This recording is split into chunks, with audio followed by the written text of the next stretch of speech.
I don't know how to start this one since that one fucking guy in the chat room is bitching. Yeah, we're going to ban him. How about welcome to Power and Speed? You don't like it, go screw yourself. Yeah, how about that? It's fucking Monday. I had another bad day. Yeah, what are we supposed to say? I don't know. I don't know. I mean, I don't know. I'm not a radio guy. Yeah. All right.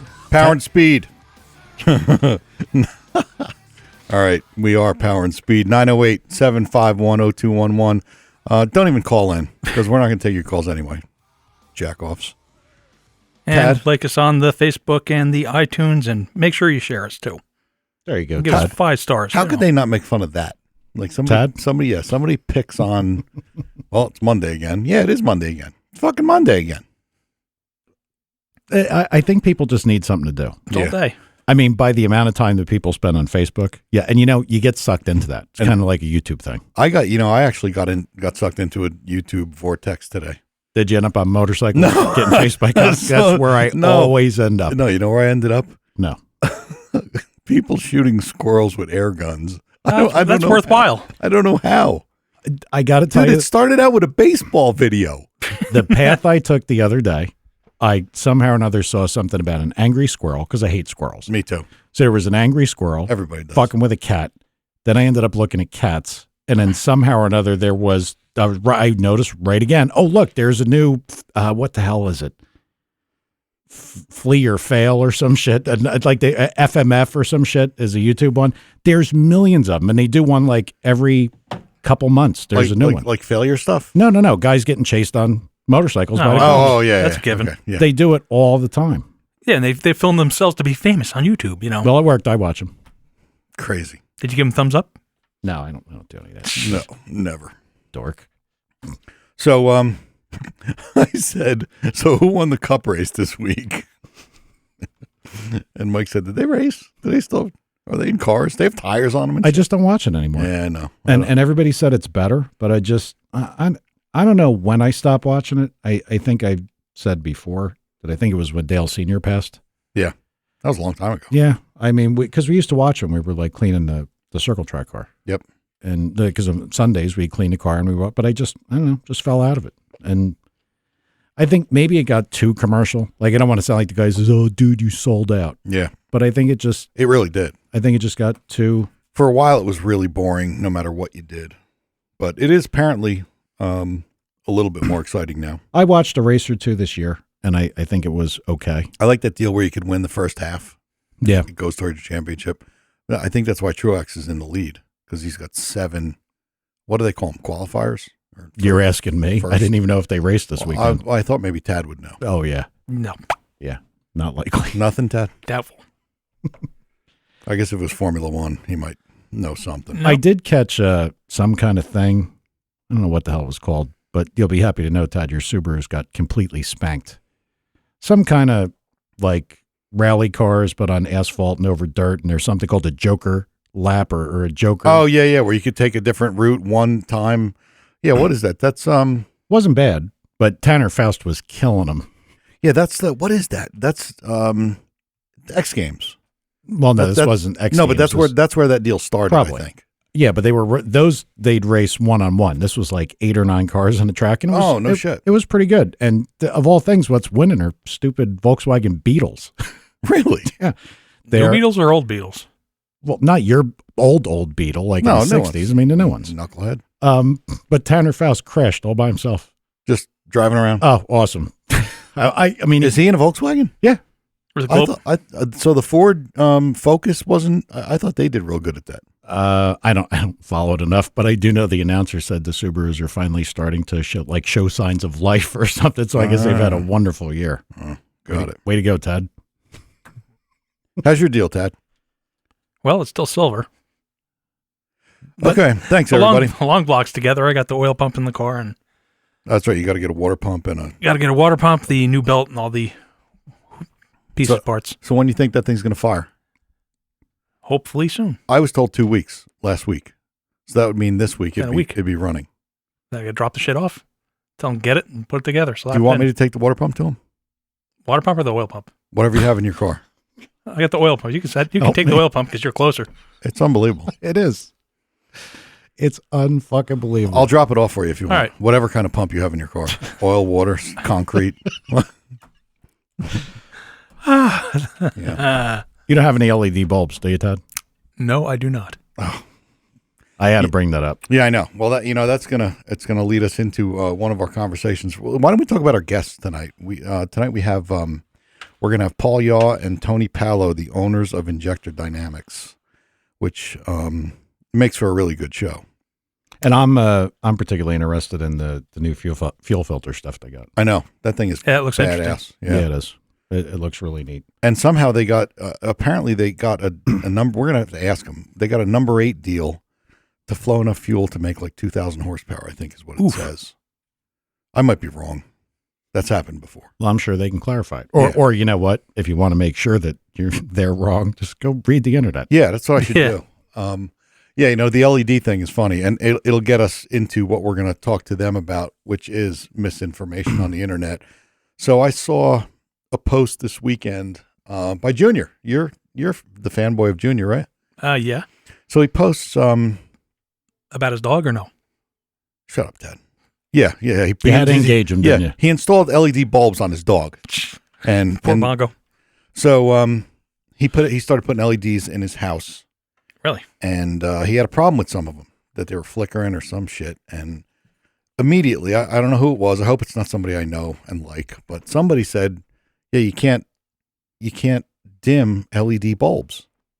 Like I thought I looked like, is this on Naziak? I'm like, no, it's Facebook, right? Facebook's any better? No, apparently it's not, because somebody with authority said, oh yeah, you can't dim LED Yeah, bulbs. matter of factly, like, oh yeah, of course, everybody knows that. So I got, but the thing I like better is the guy that gives you the technical explanation as to why you can't, and he's completely fucking wrong. Well, that didn't happen as far as I couldn't read anymore. So maybe it happened. It probably did happen, but I didn't read it.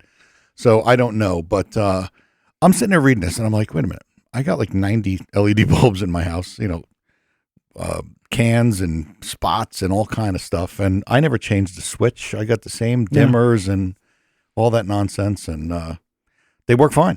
But that's what happens. Somehow or another, if you have crafted your message correctly on the internet or have followers or whatever, likes, whatever, all of a sudden you're a genius and everybody should listen to you.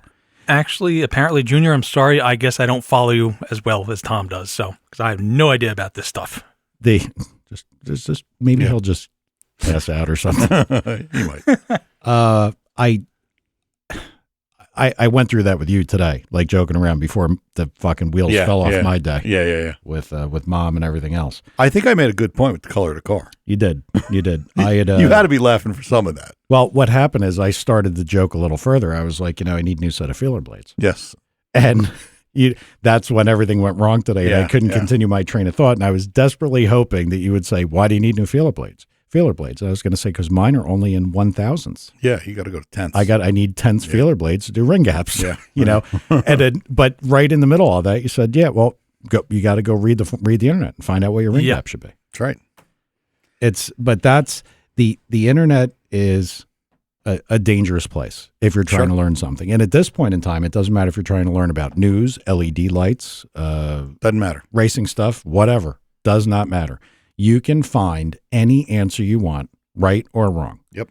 But you got to know how to look for the right answer. It's scary. I looked up the other night, a TV show. My mother-in-law told my wife that a show had started for the season or something. Mm-hmm. And we were like, I couldn't start it for the season. It just can't be, right? And so I look up on the internet, and even that stuff. Yeah, it's starting next week. It's starting in 2 months. It's starting in September. And all you got to do is go to the regular website, and it'll probably have a date when it comes back. It actually didn't, but that's what made it a little difficult. Oh, okay. But I got 3 different dates. And then finally got the date on, I'm not going to say the name, but whatever. You think Al Gore envisioned this was going to go this bad? No, he couldn't have. He could. Hey, I heard he got pretty hammered by Chris Wallace this weekend.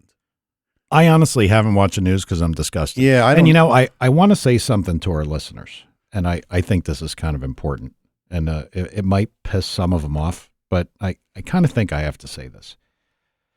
The guys that are posting anti-Muslim stuff, I mean, it kind of gets a little stupid. I mean, you guys need to remember, we had 2 people from that region on here, and they're great guys. Yeah. They're car guys. And they're friends of ours. This would be no different than saying that, some black guy shot another black or shot a white guy. So now they're all bad. You can't, we don't tolerate it there. Mhm. We shouldn't tolerate it here. I mean, look, these terrorists, they should go visit their God as soon as possible. Mm-hmm.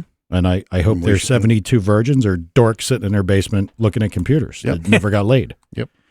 It's just, I kind of want that to back down some. This problem is going to take care of itself. It's already starting. The bad guys are getting outed by more and more good guys now. Yeah. And that's what we need. Yep. So just, guys, go easy, because we got people that listen from all over. And that ain't a politically correct thing. It's just kind of a human thing. Yeah. You know what I mean? I mean, it will take care of itself. Yep. We'll have people shutting them off. Mike's public service announcement. There you go. What else? What else happened over the weekend? Tad? Well, I did find something I mentioned to Mike, and he thought it's pretty loopy. I was looking at hot rod on the new Demon, the Dodge Demon, which, by the way, that video that I saw was a test mule that got the rod knock that somebody posted as the first Dodge Demon with a knock. Remember when you were complaining about it? But anyway. So I was looking at the hot rod thing on it, and they claim the piston has been changed 30 microns on the Demon. And I'm looking at 30 microns. They're changing a piston by 0.0011811. Seriously, are they changing a piston by that much? Trying for the Demon? I'm relatively sure one of our listeners will ferret out that article. Oh yeah, it's posted by Hot Rod, so and tell me what that really means, because I got the feeling that you're going to find out like the coating is this thick, or something. But we'll see. We'll see. Probably. And how long is it going to last? It's like forever, forever and a day. Oh, so that thing did blow up. What thing blew up? That Demon test car. Yeah. Did it? Was it real? Yeah. But it wasn't a car that somebody bought. Yeah. No, they were pounding it. Was it. a mule, yeah. I'm sure they broke a lot of shit.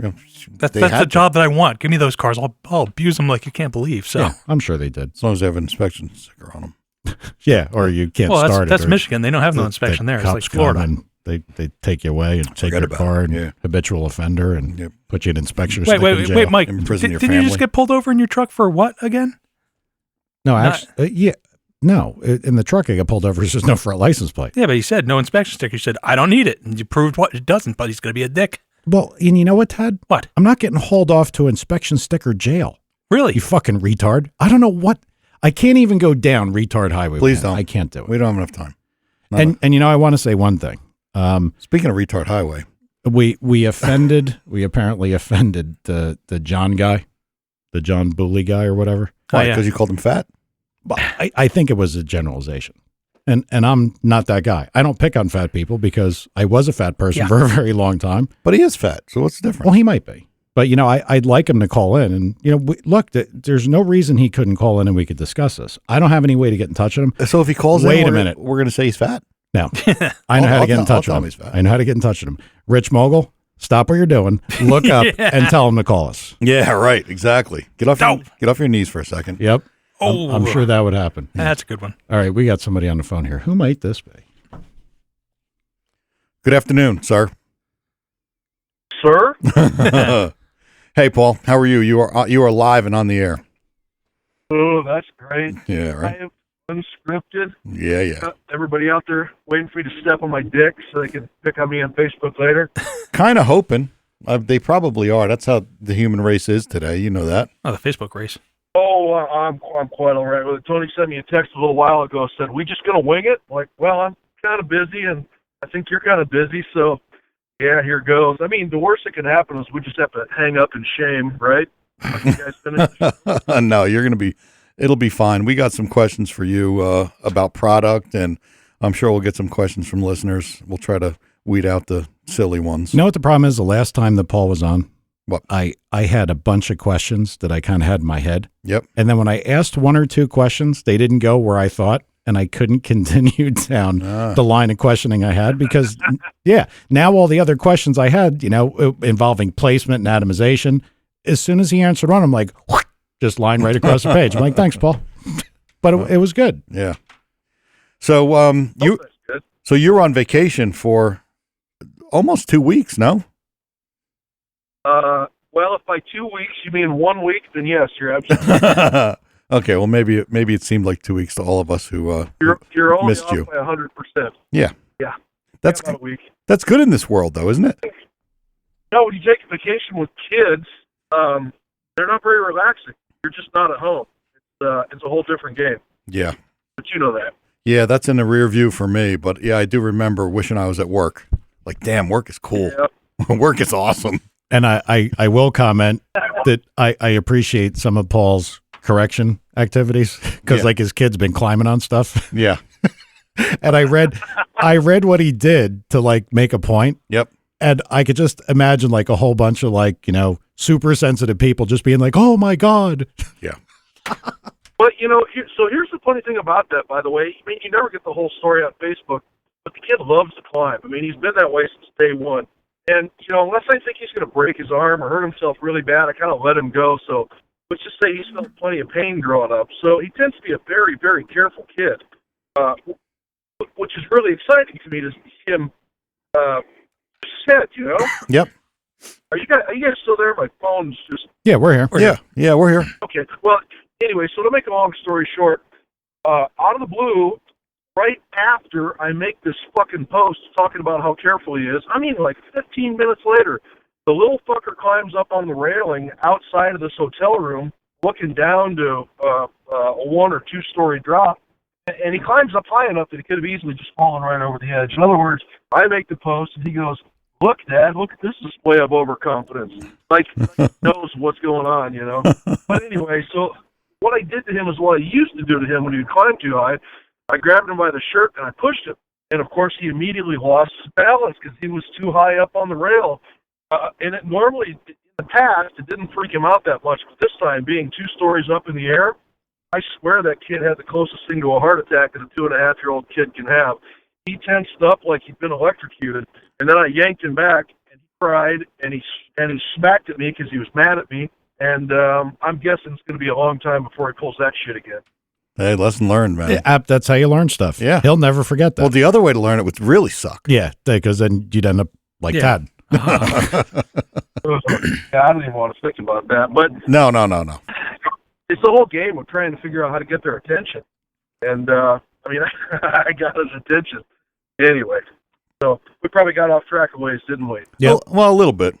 So, Fine. so what's going on at ID? So, tell us something. We put the picture of the new fuel filter, which is quite intriguing to all of us. I think I read something there that. Well, why don't you tell me how in a fuel flow to horsepower relation, how much will that thing flow? Ooh, that's a good stump to chump, right? This is what happens. Oh man, I didn't. I thought you guys had this number. But I'll tell you what, I do have a good answer for you, and I'm going to bore the shit out of you by telling me how I arrived at that answer.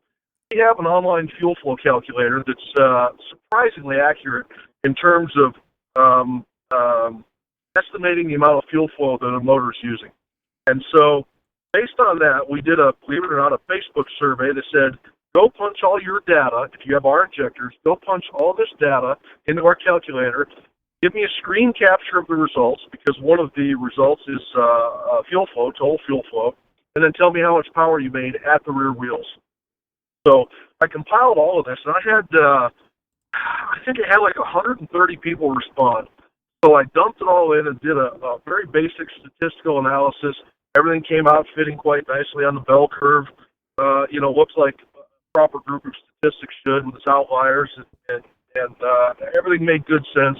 The short story is that I used that to estimate horsepower based on fuel flow, with the idea that I wasn't making any assumptions about a particular engine.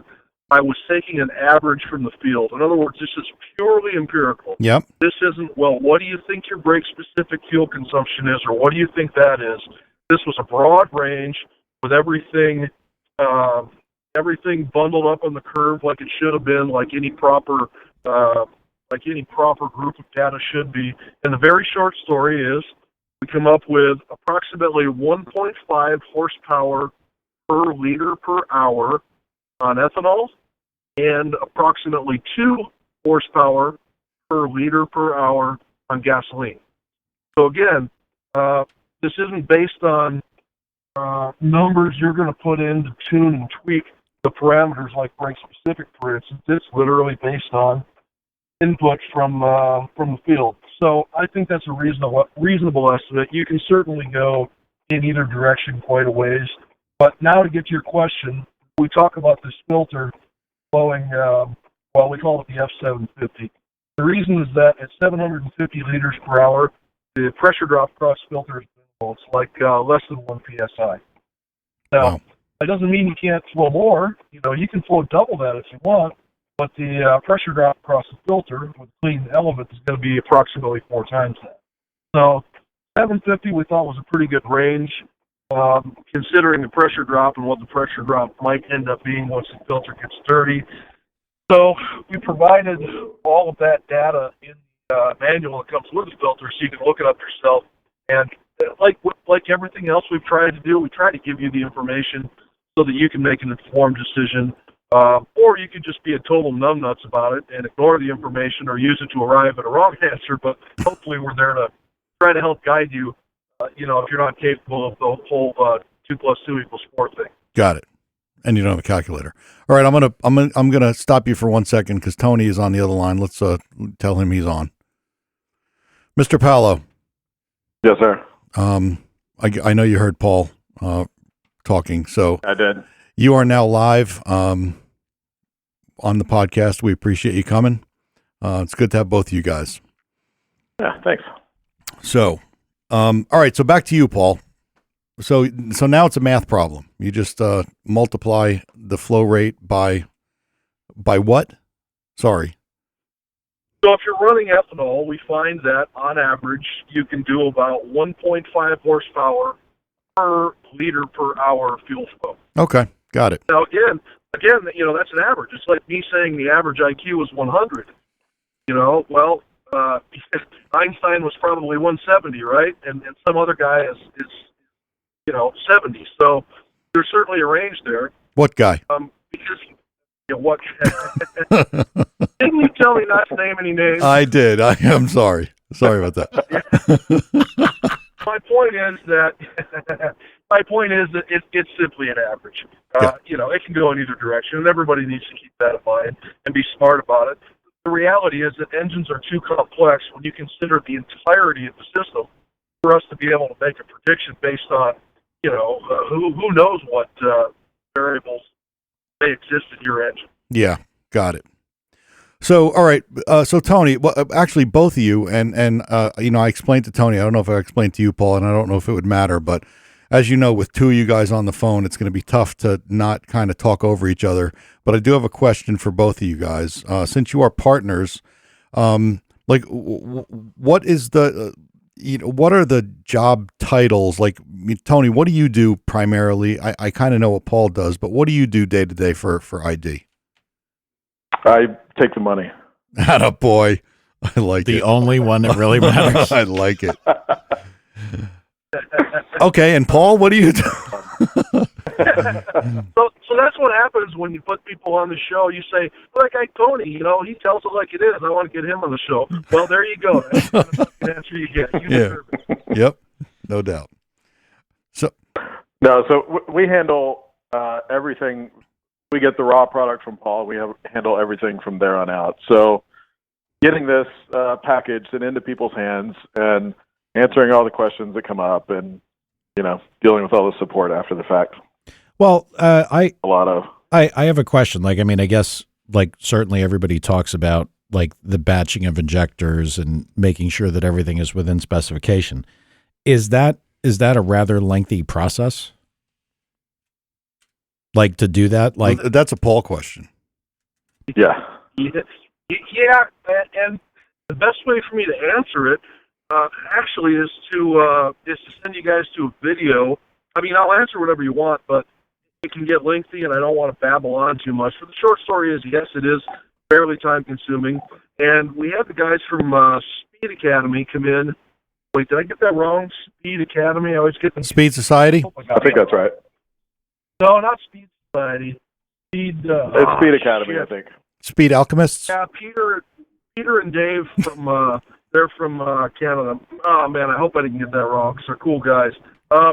Anyway, they did a shop tour, and we talk about that in quite a bit of detail, and it's a lot easier to describe it when I can point to the machine, and then I can walk over and say, and then these injectors end up on this rack after this part of the process. But the short story is we process about, let me see, 4 guys could process about 300 injectors a day. And there's a lot of steps, as Tom has seen, because he's been there. I have. To watch the whole thing kind of from beginning to end. I mean, you want me to describe a lot of these things in detail that I think are going to be boring, or would it really just be better to let everybody check that video and see truly in more detail what goes on? I'd let everybody check the video, and I'm not saying that I'd find it interesting. So I think Tom would find it interesting. So you think Paul's boring? I think. Now, why you gotta go there, dude? Just how it seems. No, I mean, it really is kind of boring. So, you get the injector and you put it on the break-in bench, and then from there, the laser, it's not fun. Well, I gotta interject that, as it may seem boring to you, when I was there, I was kind of overwhelmed by how much detail, the level of detail that, and the level of work that you put into batching those things. So obviously that's an important part of the, of what you do. So rather than speak of how you do it, let's talk maybe to Tony from the tuning aspect, why it's so important to do it.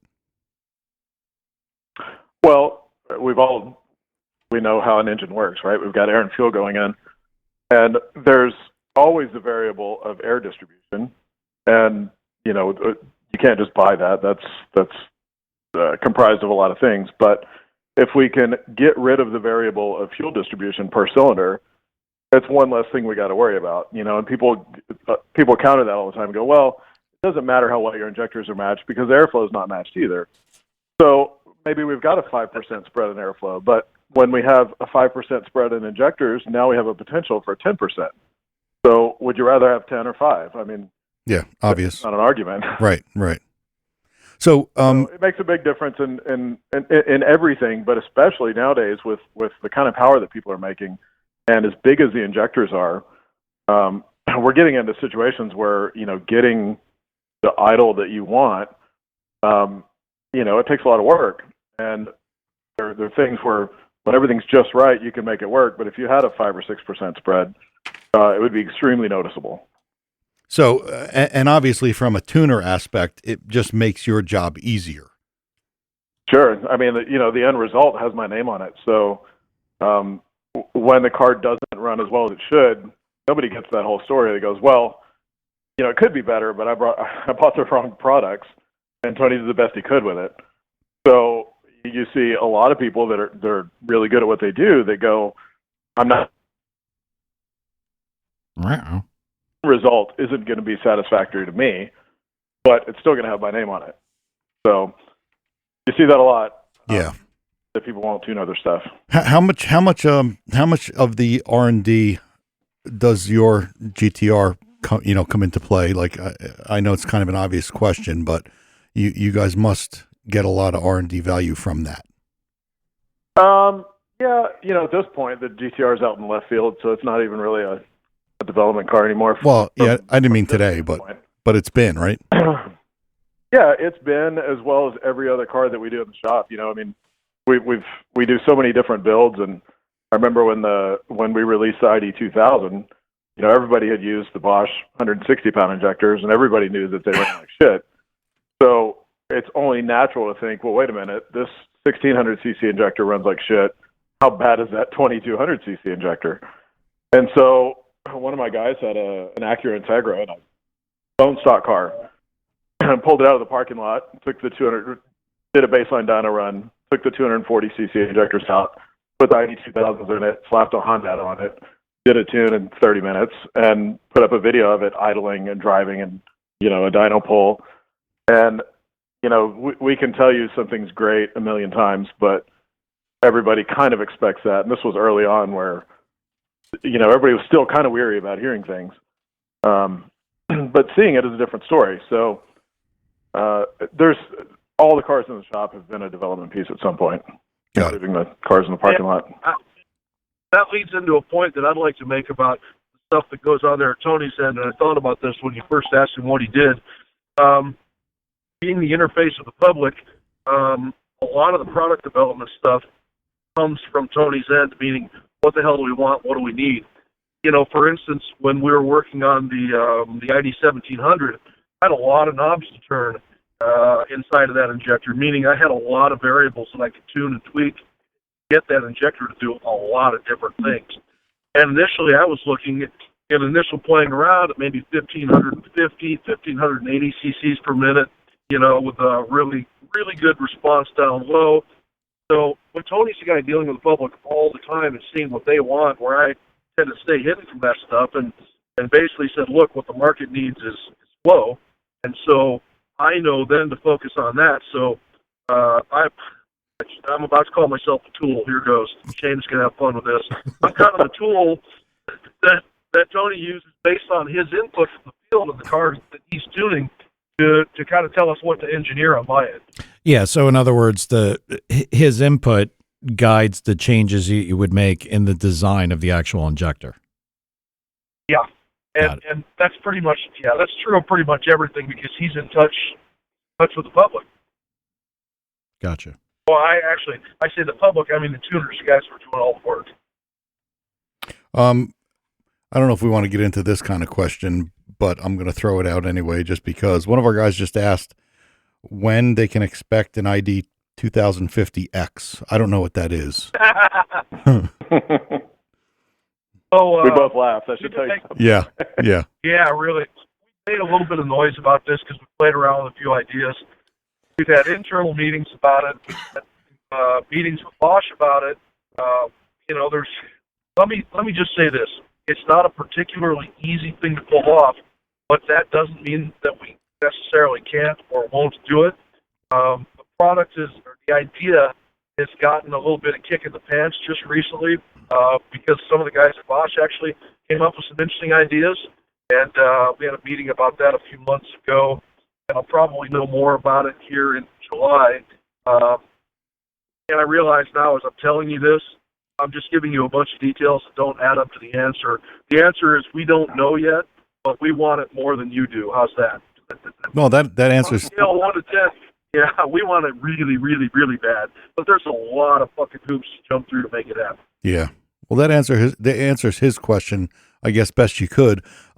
Speaking of Bosch, so let's get into some of the, I guess, kind of misinformation that's out there in the world. And I think you know where I'm going with this, Paul. So I'm going to let you go. I don't want to ask the wrong thing. So tell us about your relationship with Bosch, you know, the ID Bosch interface. Right. So this actually goes back quite a ways when we first started our relationship with them.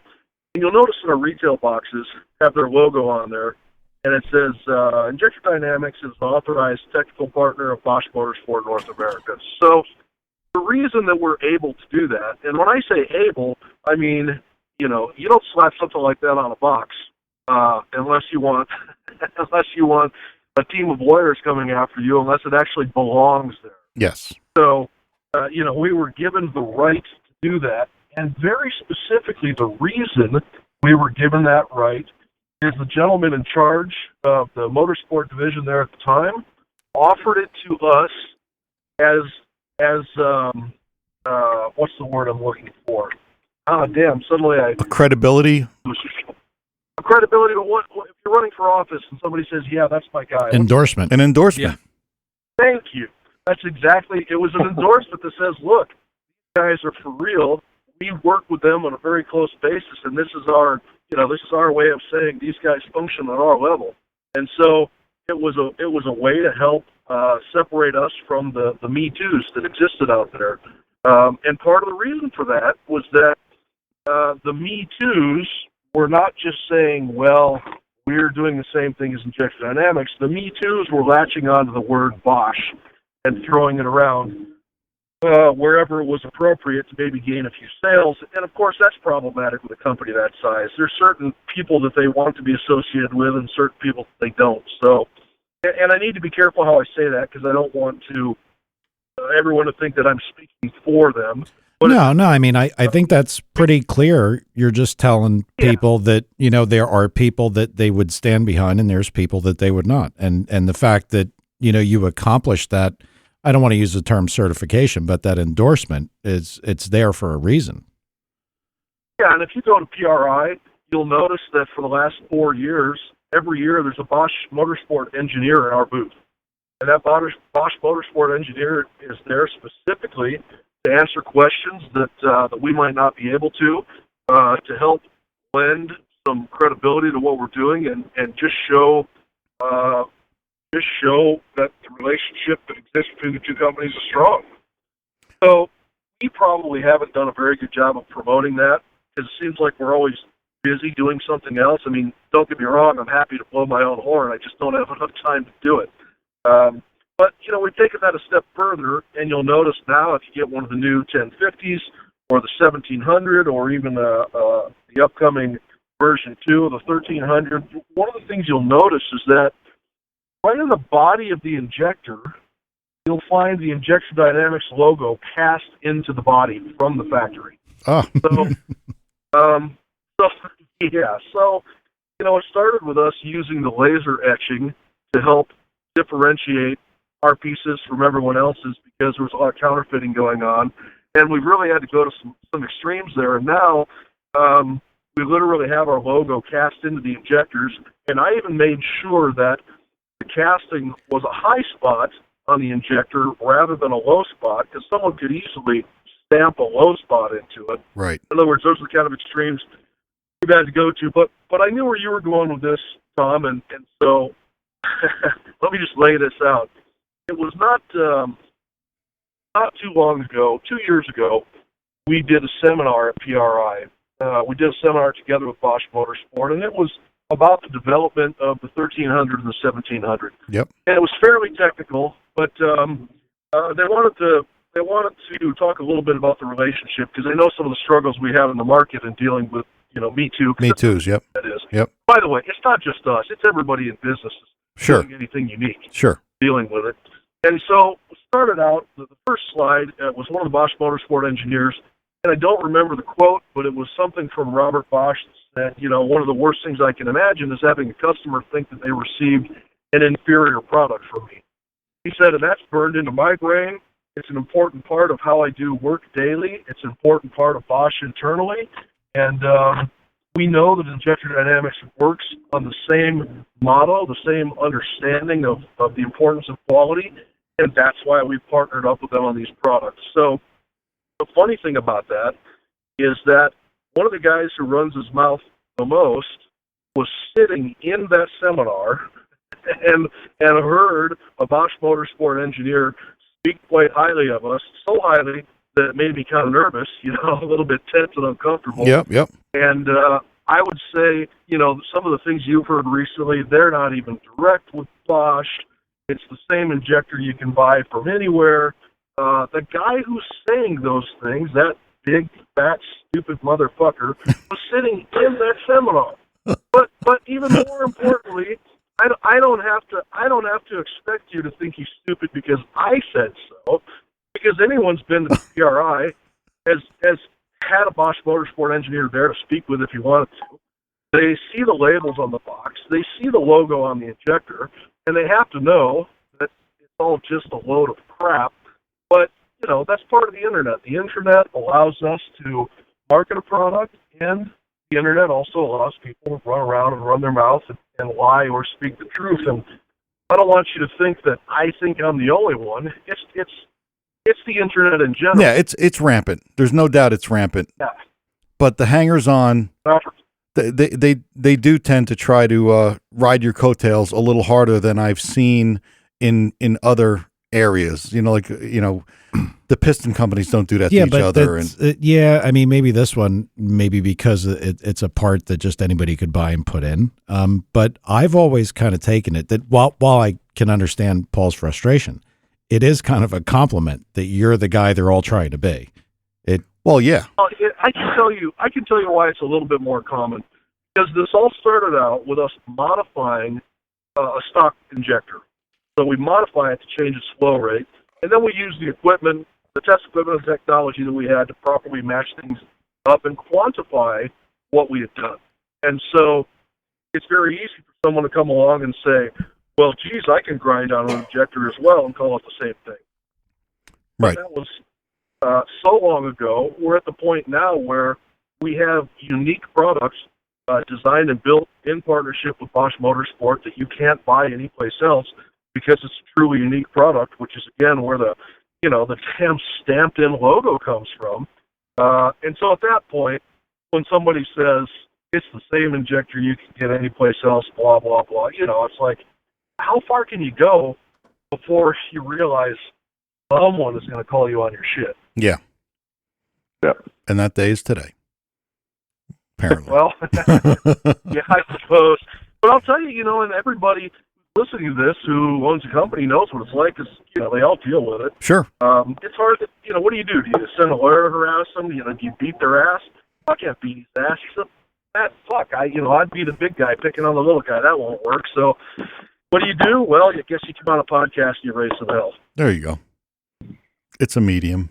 Well, I know that the other side of things that's got to be difficult is when China starts to jump on it.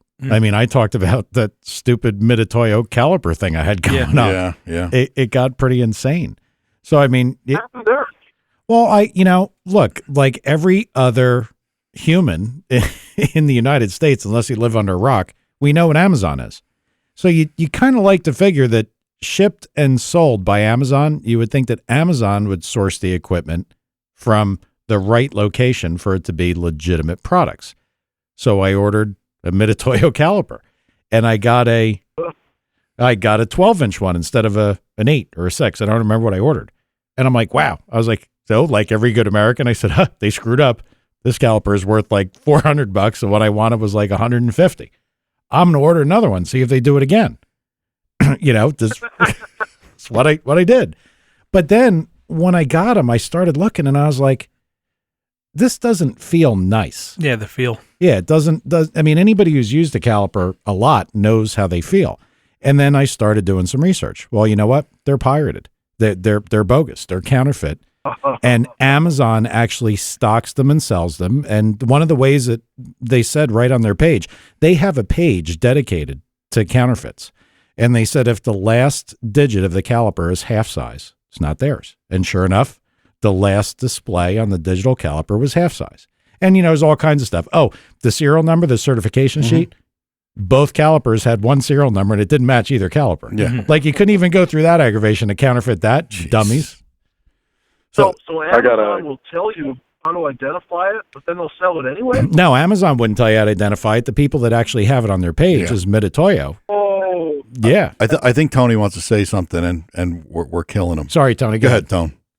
Just real quick, I ordered a Yeti cup from Amazon the other day, and it got here and it's fake. Oh, God. Some of the reviews, there was a lot of reviews. A couple said it was fake. I'm like, it's Amazon. I mean, It can't be, right? And yeah. Sure enough. So do you guys, has anybody done that with your stuff that you know of? Nothing past the extent of people, when it started, all we had was a hand engraved serial number. Right. And so people copied the adapter tops, and then people would, engrave a serial number on there, and we would run into stuff every now and then. When we redesigned the adapter tops and used the new clips, the original adapter tops used it was like an OE GM clip where it clips onto the rail. Yep. And so it's the same thing that everybody else is using. And so when we did this, we actually had new clips manufactured for the new tops. So nobody else has our clips. So there's that distinguishing factor, but then we went to the laser engraving and now the mold and all that stuff. But we haven't had anything that's a counterfeit that's hard to distinguish, like some of the stuff we're talking about. Got it. One thing I want to say something, and I don't want our listeners to get the wrong idea here that this show is about hammering somebody or this show is really about the value that ID gives their customer in the injectors that they manufacture / test / go to the end of the world to make them right. There's a ton of value in that. Well, we want people to understand. And like somebody had said it to me, like when I bought the caliper from Amazon, they're like, You dumbass. Why'd you buy a caliper from Amazon? Yeah. Why didn't you buy it from a company that specializes in selling calipers? And he's right. I'm stupid. That was probably me. Might have been you. If they said dumbass. But I didn't listen to you. Well, if they said dumbass. Yeah. Well, So, Hey, can I interject and make a point on that subject? Sure. Go. Yeah. So the last time this came up, I made the point on Facebook. I said, if anybody wants to come visit the shop, come visit the shop and see for yourself. And a lot of people did, and that seemed to shut things up for a while. And I want to make the same statement again. Anybody who tours our facility is going to leave and realize that well, they're going to know the bullshit from the truth, because all you got to do is take a quick run through and go, oh, Yeah, there's now I understand. no doubt. So I can talk and you can talk, and that's one thing. They may say, well, they're trying to make Injector Dynamics look good, they're buddies, or whatever excuses anybody might have to not believe what you just said. I'm actually okay with that, because why should you just believe something somebody says? Get a hold of me, come by the shop, I'll give you the tour, and that's all I need to do. I mean, that literally answers any question anybody would have, and I'm so proud of the facility that I welcome the opportunity to bring anybody through. Yeah, you should be proud. I was blown away, and I've seen a lot of Oh, stuff. that's right. I forgot. Yeah, you were there. Yeah. So come on by. Short story. Yeah, do it. And actually, you should go to the gym with Paul before you get the tour. try that out on leg day. mm. I liked it. Yeah. Every day is leg day, buddy. Yeah, I know. That was more impressive than the tour. Actually, I'm not even going to get into that, but anyway. So Yeah, I think you were stuck on a John for like 3 days after you came back. Like, Mike, I can't get off the John. No, that was my own leg day. I couldn't do legs with him. He would have killed me. I've always wanted like one of those trapeze bars up above, so you can help lift yourself. Speaking of getting off track, huh? Yeah, right. Well, I do actually have a question. In the diving into the fuel filter area, what did you guys come up with for fuel filter, like filtering micron size? Like, was that just an area calculation of how much you could move, or is there actually a lot more to that as to why you chose what you chose, or why you'd vary it for that matter? So I can answer it in 5 minutes, or Tony can answer it in 1 minute and get just as much information across. Let's take Tony for 300, Mike. Yeah. So the short story is Bosch gives a specification. And you hear, this is a 10 micron, this is a 20, this is a 100, whatever, but with no further information. So even assuming that what you're told is true, it's still not the whole story. So there's a filtration efficiency that goes along with whatever the rating is. I believe Bosch's spec is 82 or 87% at 5 micron and 100% by 35 micron. And there's some graphs on the website that show where our element lies, where some other elements that we tested lie in regards to those specifications. So basically it says at 5 micron, the filter needs to capture 87% of what's coming in. So that's the spec that we had to meet. And the goal was, outside of that, was to have the longest service interval we could and have as much flow as we could.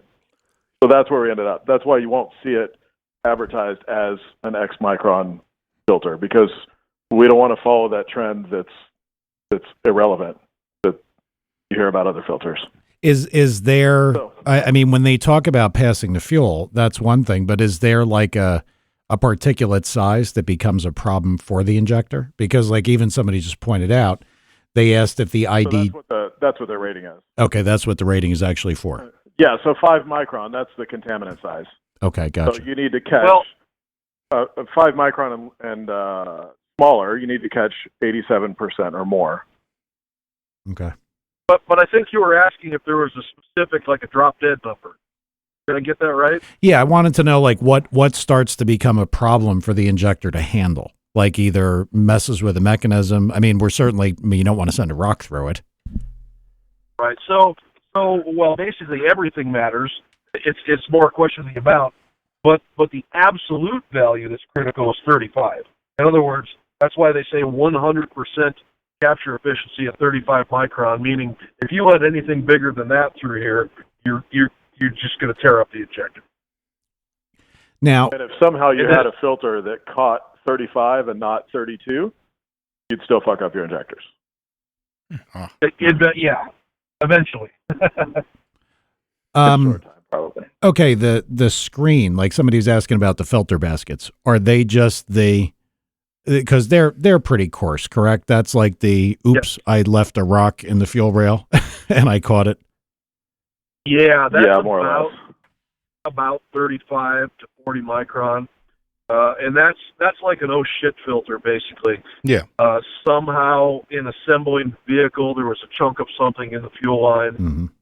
And they can't really make it any finer than that because there's not enough surface area. If they made it finer, it would restrict flow too much.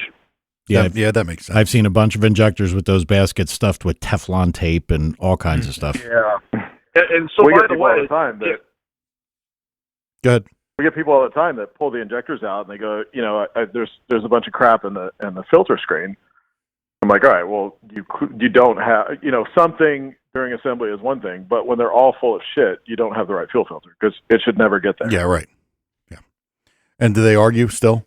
Say no, it must be. Sometimes. Yeah, of course. My shit was clean or my filter's great. Yeah, I looked. There's nothing in it. Yeah. right. Or they Googled. And that's a good point. If those filters are clogged up, then your actual filter is not doing its job. Those should stay clean at all times. Check. Sorry. So what else do you guys have a fuel pump also? Cricket. Yeah. Wow. Kind of. Crickets. Where was the cricket? It's been a long road, and it's coming. You want me to throw myself on the sword, Tony, and handle this one? I am sorry. I didn't know it was going to be that painful. No. Well, it is kind of. So here's the deal. We do have a pump. It's a phenomenal piece. However, part of making the pump work the way it does is the controller, because this is a brushless pump. And so when we first started on this thing, we had some really impressive values coming out of the pump. I think it was about 500 liters per hour, and this was a few years back. And at the very last minute, we decided, well, geez, if we're getting this kind of result already, let's show up with it at the show and just let people know where we're going with it. So we did, and showing up with a piece makes people say, oh, well, then this should be ready, next year or this summer or whatever the case, even though we show up and say this is something we're working on developing. So between showing up with it earlier than we should have, not realizing everybody was going to pounce on it, the development process has taken considerably longer than I expected because, well, a couple reasons. One, we kept finding more and more capability from the system, and you say, well, gee, I think there's a little bit more there. Let me keep going down this development path. And the other is it's a pretty complex piece, what we've designed in the controller for this. And the last thing we want to do is put something out there and have it embarrass us in one way or another, or even worse, have customers bent out of shape because it doesn't meet their expectation. So, we showed up with it again at PRI this last year and said, here it is, it's basically done. Then we get it back home here, and we're finalizing transfer stuff right now, doing things like, heating up the trunk of a vehicle to 160 degrees Fahrenheit and seeing just how far we can run this thing before it overheats. That's the kind of testing we're in right now. And we're ordering final production boards, circuit boards, sometime next week. So we're finally really close, but it's been a long haul. And, since Tony's here on the air with me, to keep him from crawling out of his skin, I have to say that the delays have all been on my end in Arizona, right? Tony's the guy that shows up and says, this fucking pump is so awesome, wait till you get this. And then he's knocking on my door going, hey, what's the fucking hold up right now? So I have a habit of looking at the most ridiculous problem and saying to myself, I can handle that. And I'm always right, but here's what I'm always wrong about, how much time it's going to take me to pull it off. Yeah. Well, I did not ask that knowing that I thought, I just didn't know. I guess I should have done some research or maybe asked you guys if there was a subject that you didn't want to talk about. No, actually, it's good we get it out there. It's just that we're afraid to say, yes, it's going to be there tomorrow because we're running into another hitch, another thing holding us up, or another area where we can make further improvement. And you can only say that to people so many times before they go, oh, okay, screw you, you're never going to get it done. And, we have had a habit of talking about new products that we're coming out with and then releasing them a lot later than we thought we were going to. And truthfully, it always comes down to the same thing, which is me on my end always trying to get a little bit more out of it and never always being overly optimistic of the amount of time it's going to take to get it to the level of quality that I'm happy with. Yeah. I mean, when we put things out there, people really, really, really like the product. And it's a result of all the work we put in. But, all that work's going on in the background when people were thinking, gee, I thought they were going to have this 6 months ago. So, actually, truth be told, I think you were telling me some of this at your house. Do you have one of them in your Challenger or in one of your cars that you were working out the circuit board in the trunk and yeah. So yeah, exactly. Yep, and it was the heater. I don't remember if you saw the heater set up or not, but yeah. Anyway, it's the kind of test we're going through to try to make sure it's right. So I'll say to myself, "Oh, I can check that out in a day." 3 weeks later, I even get the stuff installed to start testing. So it's part of. You're gonna have to work on that. You're absolutely correct, and what it is part of it is always trying to take over the world. Like, I could just make this good enough, but I always want to make it a little better, a little better, a little better. So motivation. The upside is that we put stuff out there and people really like it because it serves its purpose well. So, I wouldn't. Here it is. I wouldn't break tradition. On the infamous pumps net we're talking about now, one model or multiple models, like people are asking, like, could it be an in-tank? Is it purely external? And it can go. Go ahead. I'm sorry. Go ahead. No, go ahead. We're good. It's initially intended to be an in-tank. However, if it's plumbed properly, we can easily change the housing to make it external as well, assuming that it's fed properly. So when you say external, what I don't mean is I want that thing laying under the car trying to pull fuel up out of the fuel cell. Yep. Okay. That's not going to cut it. However, if somebody's going to run a proper surge tank with a slight pressure head on the inlet, absolutely. And one of the things that Tom saw when he was there that's been building in the background as we've been working on these new products is our machine shop, which is growing and getting more and more capable, Yep. which is important because as customers come to us and say, could you do this instead, we're not limited to having to go outside to get these things done. We can handle it all in-house, which allows us to do two things. One, get a part that's of better quality, and two, to be able to act on it a little bit quicker. And by the way, the big reason all of this machining is being done in-house is so that we can be sure parts are the quality that we want them. Yep. Got it. All right. Yeah, because the internal, like the in-tank side of things, that's got to be beneficial from the cooling aspect, doesn't it? Well, the pump is cooled by the fuel. So whether it's inside of the car or outside of the car, I mean, certainly if it's outside, if it's outside of the tank next to the exhaust pipe, then yeah, cooling could be an issue there. But essentially, as long as the external environment is not considerably hotter, then I wouldn't expect that to be an issue. Okay, so it's not so much that the pump is in the tank in a bath of fuel, it's the circulation of fuel through the pump body. Yes. Yeah, that's a good way to put it. It is the circulation through the body that keeps it cool. In your pump. Airflow. In your pump. Yeah, but in pretty much any pump. If you're one of those thermodynamic geeks and you do a quick bit of calculation and look at conductive heat transfer through the body to the air, which has a very, very low density and low thermal capacity. Yeah, I know that formula. As opposed to the fuel flowing through, which has very high density, very high thermal capacity, and a comparatively very high flow, you'll find that the conductive heat loss to the air is a very, very small fraction of total cooling. I mean, I would say probably less than 5%. Got it. All right, I have a really hard question for Tony, because this will be exciting to our guys. Tone, how fast have you gone half mile in your car? Here we go. 235, which is slow today, Yeah, I guess somebody just went 250, right, in a Lambo? Yeah. That's still crazy, though. We used to argue. Sorry. The GTR is not too far behind. Alpha Logic went 248. Yeah. That's using one of our engines with your pistons. Yep. So, Yep. Not too bad. No, it's actually very impressive. I don't have any desire to go that fast anymore. When in my car, the event that it went 235, the record was 238 at that point, and I changed the wing angle a little bit, trying to get a little more, and ended up going through the dirt at 230 miles an hour. And that's enough for me. Yeah, I mean, I think I was there for that. I think I was at that one. Yeah, it was a fun ride. That's exciting. Is this the one that the traction control decided to do something? No, that was AMS. Okay. That was AMS. Okay. Yeah.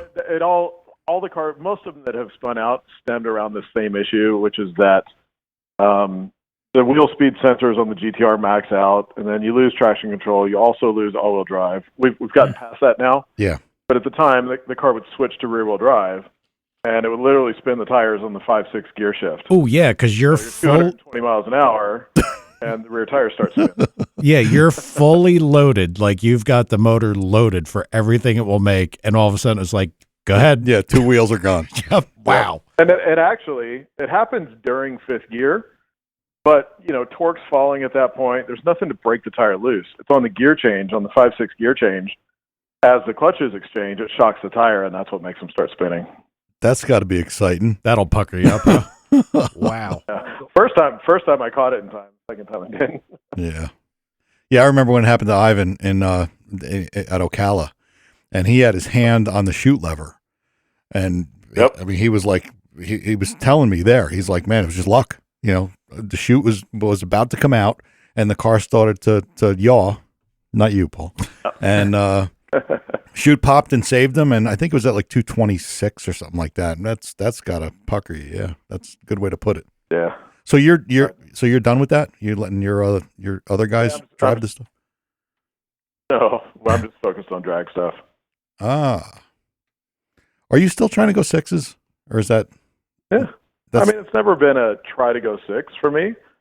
I started racing this car forever ago, and it was running nines. Yeah. It's always just been try to go faster. Some people came out and with this goal, like, I just want to be the first to go sixes and do it, and then they're out. And that's never been this has always been a development piece for the shop. Sure. And it's always just been about going faster. When I go 690, I'm not done. That just means that 680 is next. So, well, it's still going to be sexy as hell to go sixes. we're still building it. We're still going to go faster, and we're not going to be done when it does run a six. Nice. That's the way it should be. Yeah. Go ahead, Mike. Over to you. Another guy asked a question. Obviously, the controller for the pump is an important part of this. Would it work with some other controller, or is this comes as a kit? Like you get the pump and you get the controller. And if it is the controller, how do you drive the controller? Like, does it have some interface to talk to a computer, or is it just, how does it work? Sure. So 2 questions. So the first question is whether or not it's a kit. It is certainly a kit. However, there is some interchange available there, and that's one of the reasons that we've continued to work on it for so long. It's designed around a specific pump. However, there's a microprocessor that controls this that will allow us to optimize this for any sensorless 3-phase brushless pump. So you can't use the pump with a different controller, but there's a good likelihood or possibility that in the future the controller can be used with a different pump. And the reason that's important is the development cost of this is so high that we want this controller to be a piece that lives for a long, long, long time. So as different things come on the market, we'll be able to run them with the same controller by flashing to different firmware. So, but now to the other question, how do we run the controller? There are numerous ways to run it. You can feed it with a pulse width modulated input from an ECU, where pump speed is dependent on duty cycle. You'll be able to feed it with a variable voltage input, directly, like a map sensor, for instance. Or you'll be able to set the speed with a potentiometer and just set the speed and leave it at a particular point. And one point worth making here is that this is a little bit different than what people might think of as a brushless pump controller, in that it is a speed controller. And what I mean by that is you might dial in, say you want the pump to spin 8,000 RPM. You can move the fuel pressure anywhere from, 2 bar up to 8 bar or 9 bar. It's going to maintain that same speed, and because it is a positive displacement pump, the flow is going to remain unchanged. You can also change the voltage anywhere from 8 to 16 volts, and the pump speed remains constant. And that was really the point of our display at PRI. People could change fuel pressure and voltage and watch the pump output remain the same. And that's one of the things that's made the controller a little bit complex to get done. And also the thing that gives us so much control and capability, not just for the pump that is running now, but any pumps that might run in the future. So that's obviously a big deal, again, to a tuner, to have a pump that's consistent, because it takes one thing out of your scenario, right? Well, here's what happens with any other pump, as it is. The lower the pressure, the more they flow, right? So if you got a car, let's say a boosted car that's running 3 bar base fuel pressure, when that car is sitting at idle, the fuel pressure differential across the pump may only be, 2.4, 2.3 bar, and that pump is flowing a ton of fuel, right? Because it's getting a certain amount of current input, and there's not much restriction on the outlet, so it just flows like crazy. Well, now add, 40 pounds of boost, and the pressure differential across the pump is 5.5 bar. Its flow may have dropped off 30 or 40%. But when you need the extra fuel is when it drops off.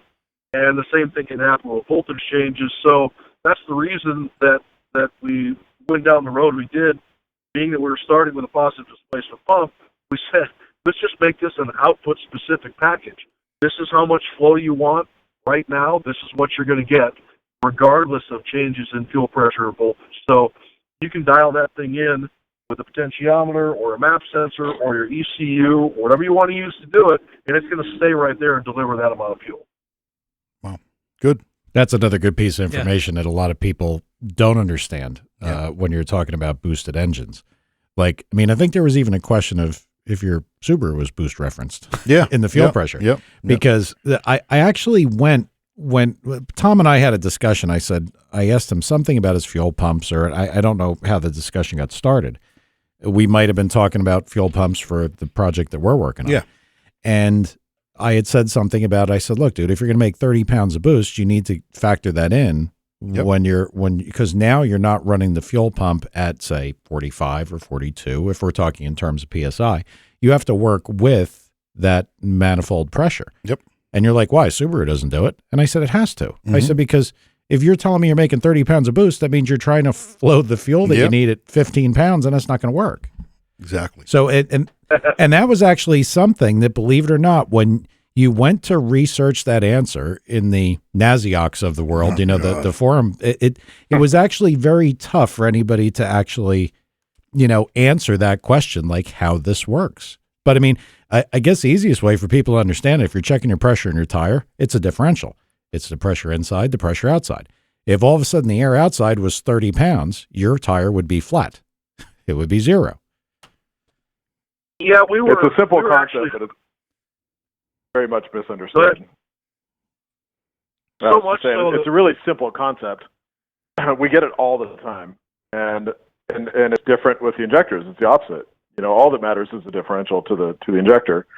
So, your injector flow rate matters at the differential pressure. Your fuel pump flow rate matters at the total pressure.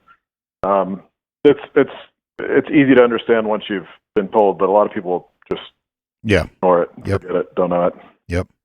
Hey, fast question for you, Tone. One of our listeners just asked, and I guess he just wants to hear it. So T1 and ID are separate companies, right? Yes. Okay, so Paul? Kind of. Sorry. Yeah, well, there's enough of delay.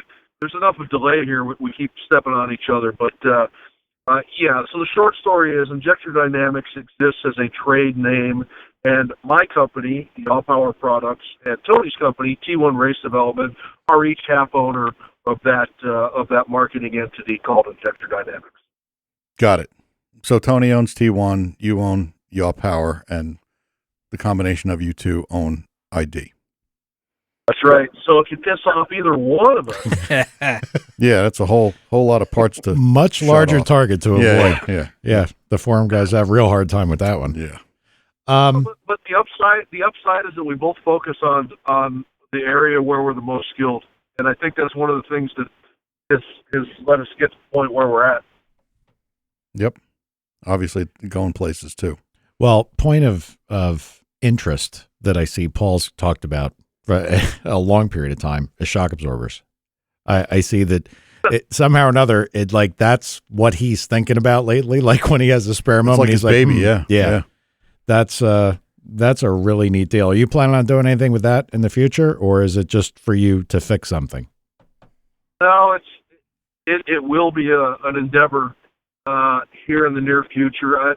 Before Injector Dynamics, I spent a lot of time doing suspension work in various road race applications, and at some point I got tired of bouncing around from one hotel room to another and spending my time valving customer shocks. Decided to build something with some potential for the future, and that became Injector Dynamics. But now I want to get back to suspension stuff as a manufacturer, and the idea is very much the same as it was with Injector Dynamics, where I look at the market and I see an area that's not being served well, and I want to serve that market well. So I mentioned, Tom, you saw the machine shop. You know what's going on there with our capabilities. Oh, yeah. Actually all plays into future suspension stuff. You'll notice that, like that big lathe in there, for instance, cutting some of the fuel filter parts is a little bigger than it needs to be. Well, the reason for that is it can do some suspension parts in the future, too. So I'd like it to be the same kind of company that Injector Dynamics is, where we solve problems, and the idea being that when people spend the money, they're happy to have spent it. And since the combination of the two companies works so well, I'd like to continue down that path where Tony keeps dealers and customers happy and feeds us information as to what the public wants, what the public needs, and we do what we're good at, which is engineering solutions. So, it's something that's been going on a lot in the background, and things are kind of building to a head recently with some new equipment coming in, and I'm pretty excited about it, but I'm also a little bit gun-shy about talking about it too much, because the thing I realized, you say to the public, I want to do some suspension stuff, and then in 6 months they say, is it done yet? Yeah. Say, well, no, it's just a project going on in the background. So It's going to be right after the fuel pump. Right after the, yeah. there you go. Exactly. Yep. Exactly it. Paul, I got to say something. I got a visual here that none of our listeners are going to appreciate, but I got to show Mike because I'm going back in my text from you looking for a picture. I'm not going to tell you what picture, but I know you were looking for a crankshaft for your Porsche, and you were asking if we could make one, and I asked you what the journal diameters are, and he sent me a picture of his finger. He said they're that big. That has to get posted. That has to get Do you remember posted. sending me a picture of your fingers showing me how big the journals were? Oh, Tart. well, I didn't have the fucking numbers right in front of me. I think I was on an airplane. How big is the journal? Everybody knows that, though. I mean, if I ask Tony how big the journals are of a GTR crank, he knows that. Fuck, I don't know. If you had any idea how many numbers are bouncing around in my head on a daily basis, you'd wonder how I can even have a conversation. All right. Actually, you probably wonder that anyway. I will give you a pass on that because you're right. There are a lot of numbers. If they didn't send you a picture of my crank, you'd be worried there for a minute. It's like, shit, what do they do? No, that is true. You didn't, and I'm happy about that. Sorry, I hijacked you, Mike. Go ahead. What? No, I thought I hijacked you. No, you didn't. You didn't. He answered I think the suspension stuff is amazing, and there is so much to shock absorbers that people just think that there's just fluid going through holes and it slows things down or there's so much in the valving, so much. I will tell you that they are far, far, far more complex than a fuel injector. Yeah. Really? And that the process of let's say optimizing the suspension on a vehicle is far more complex than optimizing fuel injection on an engine to the point where I don't know if you could ever call it optimized. I'll tell you, the amount of stupid that I feel on a regular basis as I deal with suspension stuff would shock you. I mean, it's just, you open a door and you get in that room and you say, I got this figured out. Then there's another door over here and you realize, I don't know what the hell's going on over there. It just never stops. It's highly complex. I don't know how else to describe it. And it's very mathematically tedious as well, which has been good for me because fuel injector engine mathematics have made me kind of lazy. So I'm having to dig into some stuff and sharpen my skills. So it's good for me. Yeah, and you like that, the challenge of that being harder. Well, it's complex. I mean, I watched this thing talking about road race shocks, and because I'm not going to get into it because Paul's going to be like, okay, well, look, you're an idiot. Here's what really happens. But they talk about like the frequency of the reversal of the shock and what the valve will actually do and how quick the valve responds and the reversing of the fluid. I mean, it's like I started to read it and they got into math like Paul puts on there. Yeah. And I'm like, okay, I'm done. Yeah. Yeah, it's involved. Look, I know that formula. And it gets to the point, I don't want to run too far with the suspension stuff because I don't think that's what you guys had in mind, but I will say that it's complex to the point where Injector Dynamics sells tools to people so that they can optimize engine packages. I don't believe that I can sell dampers to people that allow them to optimize their suspension package unless I'm selling them to people that work at a very, very, very high level, and that market's already being served by, in my opinion, really just, Owens. Mm-hmm. I think that what we can offer is packages that work because it's that complex. I mean, just the amount of time that's gone into keeping Tony's GTR from porpoising on the launch has been staggering. I don't know how much of the GTR drag launches you've watched, but those cars are bouncing all over the place. Just the amount of time it's taken to get Tony's car to stop doing that has been staggering, and it is, in my opinion, nowhere near optimized. We've just gotten rid of some of the more obvious. So I think ultimately we do well for ourselves by giving customers complete solutions. That's pretty cool. It is extremely deep stuff. Yeah. Yeah. And Olin's is, it's funny, the Olin's guys, they never got into, they made some equipment for it. And I mean, realistically, a damper's a damper. There's going to be some sizing information that's required to make it fit your application, mass, whatever.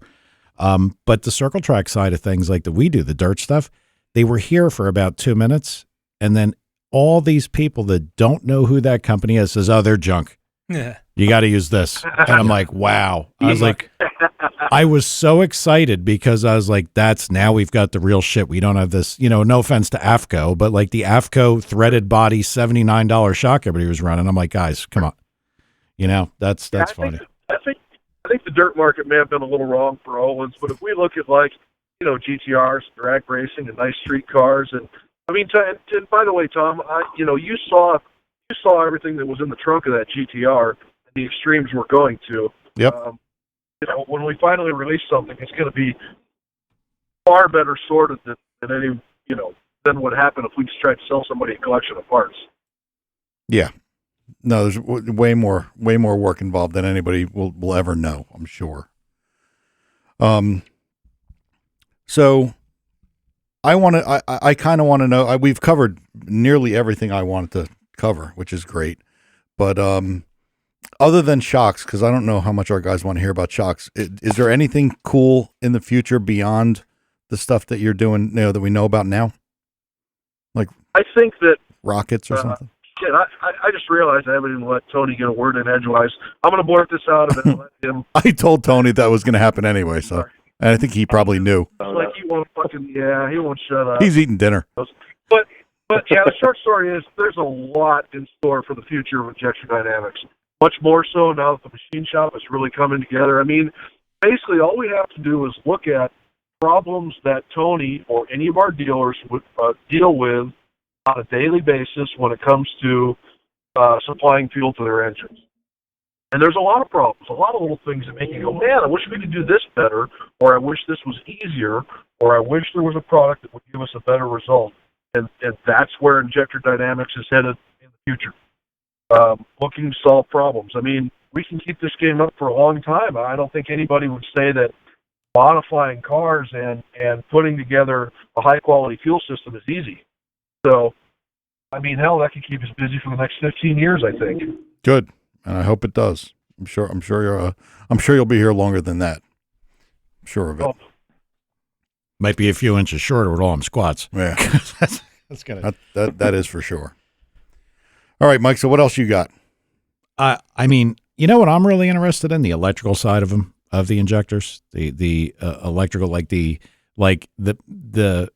thought that goes into that. But I think that's going to get into a boring thing. I don't know that customers are, or that are going to buy an Injector Dynamics injector want to know why things are different from one to another from the electrical perspective. Yeah, it would be really exciting for me, and everybody else would just hang up and go away. Yep. Okay. I kind of got nothing. I mean, I got most of my stuff. My questions were on the fuel pump and the filter, because the filter, and I'm not, knocking any other products that are out there. Tom and I had a discussion about this. You don't run somebody down, to make yourself, the better guy. Don't say, oh, well, this brand of pump is no good. No, of course not. But the filter and the approach that you guys take to things, that's what had me interested. That's why I wanted to learn more about those two things. So that's actually pretty good. Well, on the subject of the filter, where that comes from is the idea of, well, gee, if we're starting from scratch, what things could we do that would be kind of convenient? I mean, and that's where the delta P indicator comes from. How do I know when to change the filter element? Well, when it starts going lean up on top, right? That doesn't seem like a good answer to me. Could you define delta P for the listeners? Sorry, so there's two ways to describe something, right? There's the fancy engineering language, which is a way to say, hey, I'm really smart, pay attention to me. Or there's a simple explanation, which is it's the difference in pressure between the inlet and the outlet. So if you're losing an entire bar of fuel pressure across that thing, your delta P is 1 bar. So we've got that built-in indicator, and you literally just look and go, oh, geez, I'm down a half bar already. And you have to consider, what is your fuel system capable of in terms of excess capacity? And, but the short story is a half a bar is a good point to change your filter element. And it's nice to be able to just look and know and spend just a few bucks and get that thing out of there. Because if your system's clean, the filter's going to last practically forever. If the system is filthy, like a lot of race car systems are, it could happen in no time. And who's monitoring fuel pressure? Are you going to look at it on the data log after the fact? Mm-hmm. When it's too late, right? It starts to run lean? Yeah. So here it is. You fire the car up, you look under the hood, you look at the indicator, you go, filter's clean, filter's dirty, it's halfway, you're done. Yep. Good. Hey, we had a. I just knew that would confuse Alan. I wanted to clear it up for Alan what delta P was. Good. He gets a little frustrated. We got a listener asking, do you guys suggest using PTFE fuel line? You could. I mean, with the way there's quite a bit of rubber fuel lines now that are compatible with alcohol fuels. So the old idea of you have to use PTFE if you're running ethanol or methanol or whatever doesn't necessarily hold true nowadays. So as far as I see it, got it.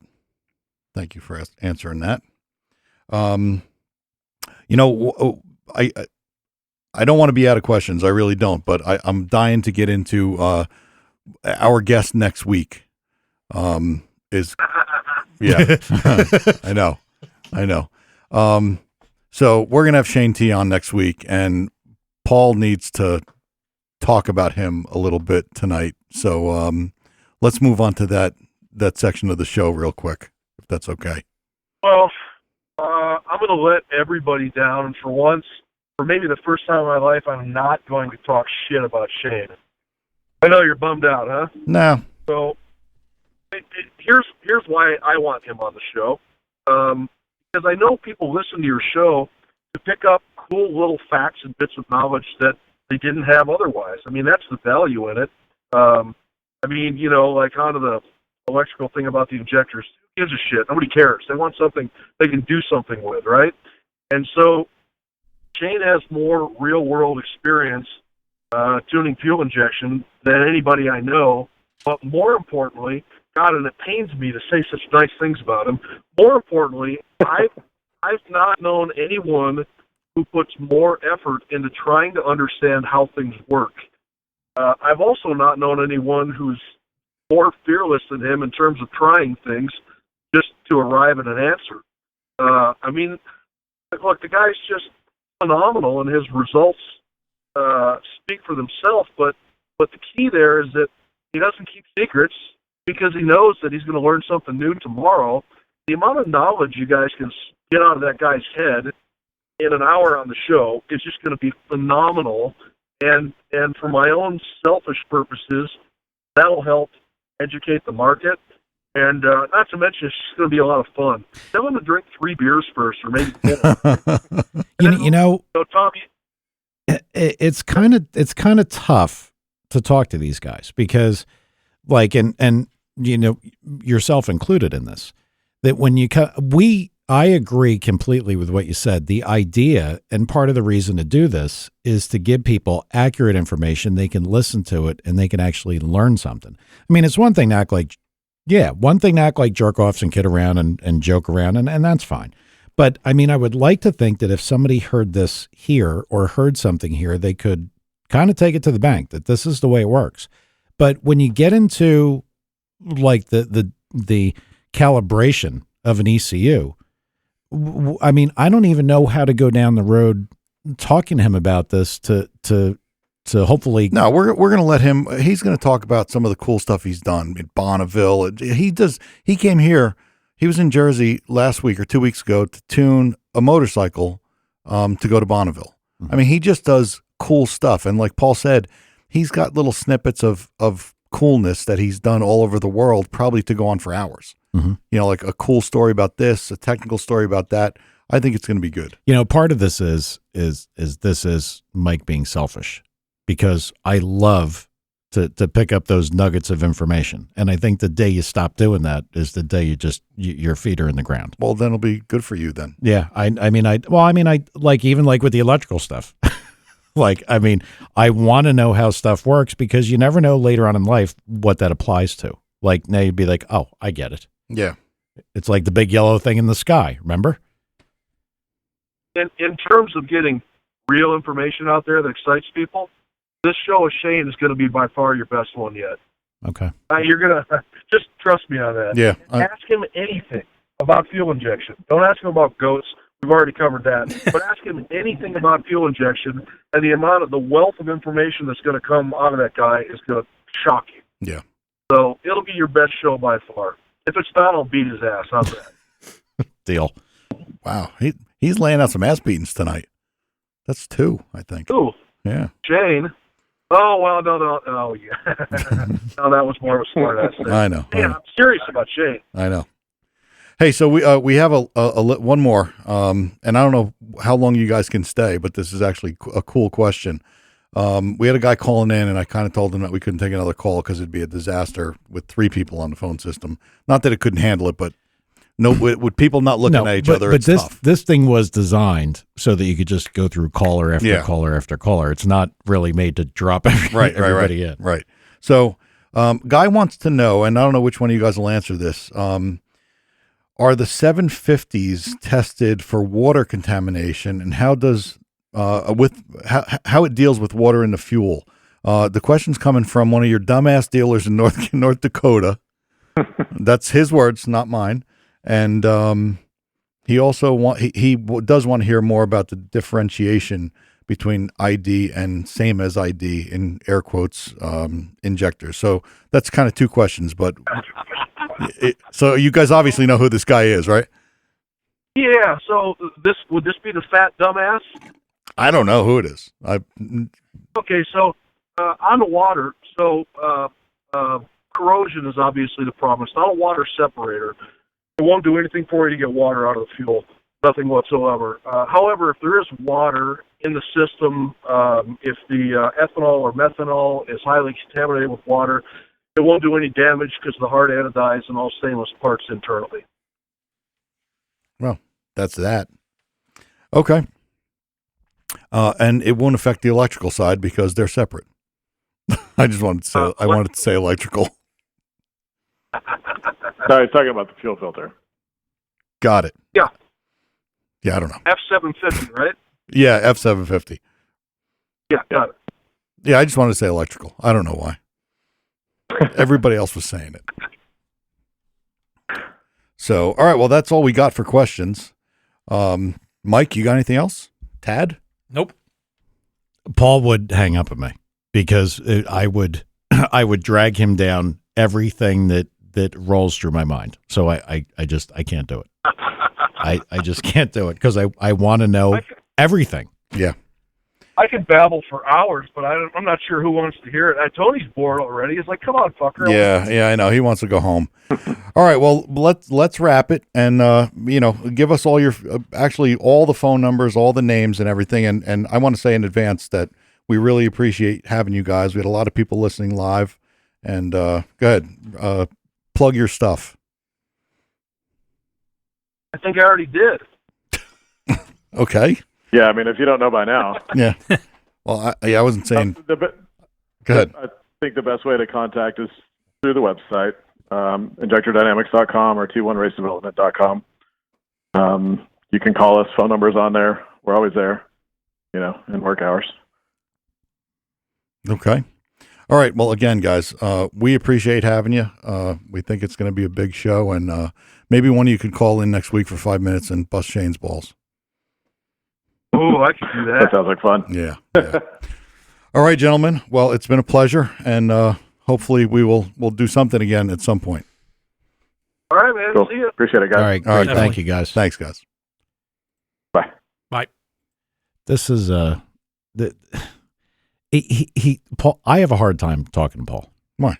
Because the guy is so fucking smart. Yeah, that's a problem. I mean, like when I asked him about the atomization stuff, and I mean, like people don't understand because it's like trying to talk to Tad, and he's explaining something that's in here in the studio.